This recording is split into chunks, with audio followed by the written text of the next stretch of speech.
Assalamualaikum warahmatullahi wabarakatuh. Saya mahasiswa bernama Dimas. Saya akan mempresentasikan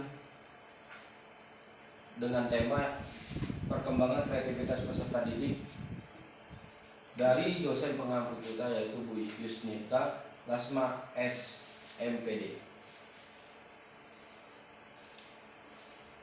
Yaitu saya membuat beberapa struktur pembahasan di sini. Yaitu yang pertama, definisi kreativitas, kriteria kreativitas, strategi perkembangan kreativitas dan intelijensi, tahapan proses berpikir kreativitas, dan yang terakhir ciri-ciri kepribadian orang kreatif. Di sini yaitu definisi kreativitas. Apa yang dimaksud dengan kreativitas? Yaitu kreativitas adalah kemampuan seseorang untuk menciptakan sesuatu yang baru dan berbeda, yang mana sifatnya masih imajiner atau gagasan, atau masih di angan-angan, atau yang sudah diekspresiasikan dalam bentuk sesuatu karya, maksudnya yang sudah terwujud. Itu yang dinamakan kreativitas. Dan yang kedua, kreativitas itu terbagi menjadi dua aspek, yaitu yang pertama aspek kognitif, dan yang kedua aspek efektif. Nah, sini saya akan menjelaskan, yaitu yang pertama aspek kognitif. Aspek kognitif adalah ciri-ciri kreativitas yang berhubungan dengan kemampuan berpikir kreatif atau difference, yaitu ciri-ciri epititif, yaitu yang pertama yaitu keterampilan berpikir lancar, fluency, itu tidak sesuatu berpikir itu tidak istilahnya bahasa kita itu lemot, langsung berpikir langsung lancar. Yang kedua berpikir luas atau flexibility, itu apa adanya. Ketiga berpikir originality. Yang keempat keterampilan memperinci, yaitu memperinci beberapa berpikir, yaitu apakah ini digunakan atau tidak digunakan. Dan yang kelima keterampilan menilai, evaluation, yaitu menilai secara untuk berpikir, yaitu apa-apa yang telah dipikirkan itu dinilai dulu sebelum dilaksanakan atau dipresentasikan. Makin kreatif seseorang, ciri-ciri tersebut makin dimiliki, yaitu yang dikatakan oleh Williams dalam Menandar tahun 1999 bab 88. Dan yang kedua yaitu aspek afektif. Yaitu aspek afektif adalah ciri-ciri kreativitas yang lebih berkaitan dengan sikap dan perasaan seseorang, yaitu menggunakan hati. Yaitu dibagi menjadi ada sampai H.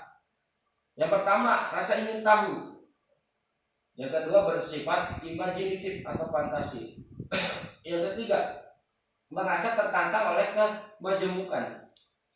Yang keempat, sifat berani mengambil resiko. Yang kelima, sifat menghargai. Yang keenam, percaya diri. Yang ketujuh, keterbukaan terhadap pengalaman baru. Dan yang ke-8 yang terakhir, menonjol dalam salah satu bidang seni. Dikutip oleh Williams dan Menandar tahun 1999. Dan yang kedua yaitu perkembangan kreativitas.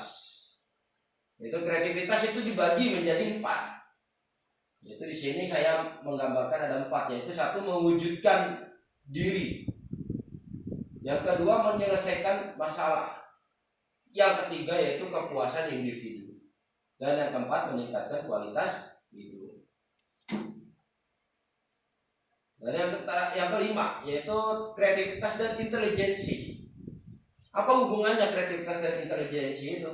Yaitu intelijensi yaitu menyangkut pada cara berpikir konvergen atau memusat, atau ibaratkan yaitu di dalam satu tempat, jadi tidak menyebar. Sedangkan kreativitas yaitu berkenaan dengan cara berpikir difference atau menyebar, yaitu dengan cara berpikir untuk keluasan outsider. Dan demikian kreativitas dan intelijensi merupakan domain kecakapan manusia yang berbeda. Walaupun pada dasarnya intelijensi dan kreativitas yaitu mempunyai makna yang sama, tapi beda pengerjaan. Salah satu cara untuk mengukur intelijensi ialah dengan menggunakan tes intelijensi atau sering disebut tes IQ, yaitu bagaimana orang itu di dalam tes itu ya untuk seberapa mereka itu IQ-nya itu tinggi, yaitu dinamakan tes IQ. Untuk menghasilkan kualitas yang baik diperlukan pengukuran yang signifikan serta valid dan hasilnya bukan kebetulan. Hubungan intelijensi dan kreativitas menyangkut pada cara berpikir convergence atau memusat dan dengan cara berpikir divergence atau menyebar.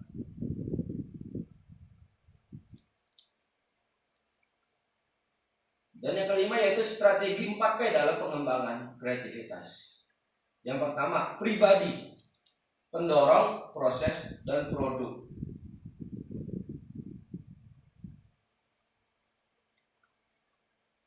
Dan yang kelima yaitu teknik dalam berpikir kreatif.